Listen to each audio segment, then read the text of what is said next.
Greetings and welcome to the first in a series of videos inspired by a book I've written called Audience Marketing in the Age of Subscribers, Fans, and Followers. I am Jeff Rohrs, and I'm joined today by my friends Baer, author of Utility and the Now Revolution, and the legendary Mr. Joel Book, Thank you, my Jeffrey. colleague at ExactTarget, a Salesforce.com company.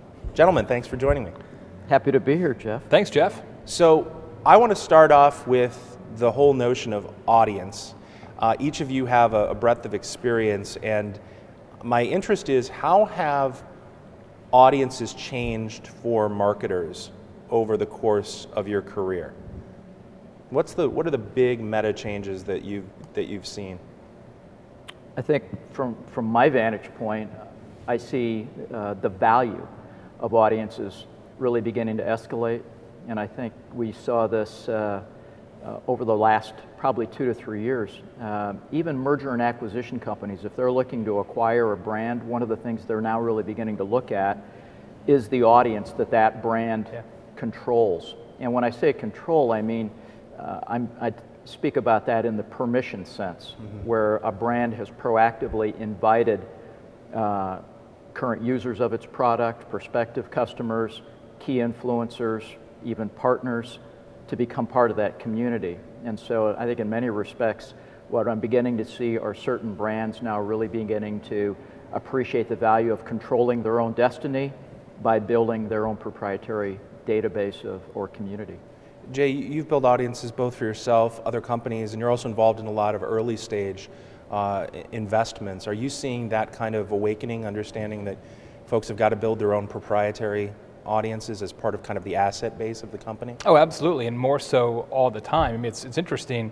We've had the ability to create audiences for our companies and for our brands for a long, long time, but I think awakening is a very good way of putting it, that as marketing gets more diffuse and more complex, having the ability to communicate without interference from a third party with consumers that you actually have a relationship with becomes invaluable. And I think the other thing that's changed a lot with audiences is that it's now bi-directional. Well, we've always had the ability in some ways, it used to be just direct mail or just phone calls. We've always had the ability to interact with what our own audience, but now that audience can also talk back and does so all the time. It becomes much more of a conversation than just a speech. Sure.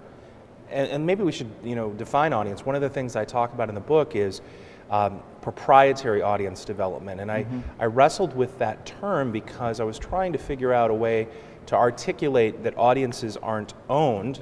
You alluded to this, it's permission-based, the consumer's in control, but they are proprietary in that you're trying to build something that your company alone can use as an asset, can communicate to. Do you think all companies get that as of yet? No. I think the enlightened brands, like I'll use Scott's Miracle-Gro as an example, or American Express with Open Forum, catering to the small business professionals. These are examples of brands that clearly got it early on, and they are now reaping the benefits of having created that proprietary audience, which they now serve.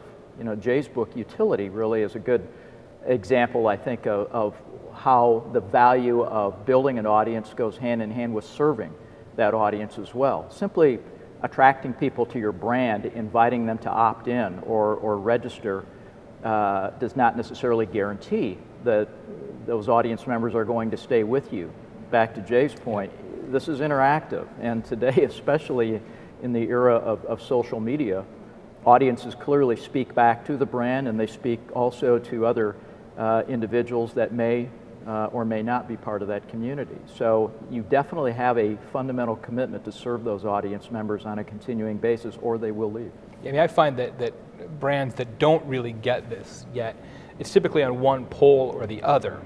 They either believe that an initial sort of opt-in or somebody deciding to become part of an audience is like a Supreme Court appointment, right? Sure. That it is forever, that just because somebody clicked the Facebook like button means that they are now in your corner for life, which clearly is not the case, but there are a lot of brands that believe that to be true, unfortunately. And then I think on the opposite perspective, you have companies and brands who just feel like, I don't need to develop my own audience. I can just advertise, or I can reach people in a way that doesn't require me to get engaged with the hard work of proprietary audience development. I can just give somebody else some money and they'll take care of all that for me. But I think we're seeing a big pendulum shift. Accenture's now out with a new study where they're predicting that by next year, on a global basis, CMOs are going to be now devoting a minimum of 25% of their budget to digital media. And so I think you're beginning to see, Jeff, more brands beginning now, I think, to appreciate this value of having this kind of digital dialogue with members of their audience. You raised something interesting, though, and that is that there is an assumption by an awful lot of brands, an awful lot of startups, you see it with mobile apps, that the audience is just there. And we've been around long enough to see several iterations of the build it and they will come mentality in the internet.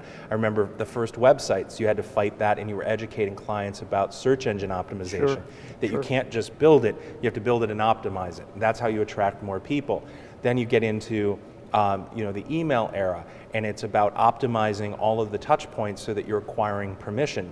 Then in the social media era, it's about putting up the icons, making sure that likes and comments are much more integrated into the places, the granular content where people can interact with it.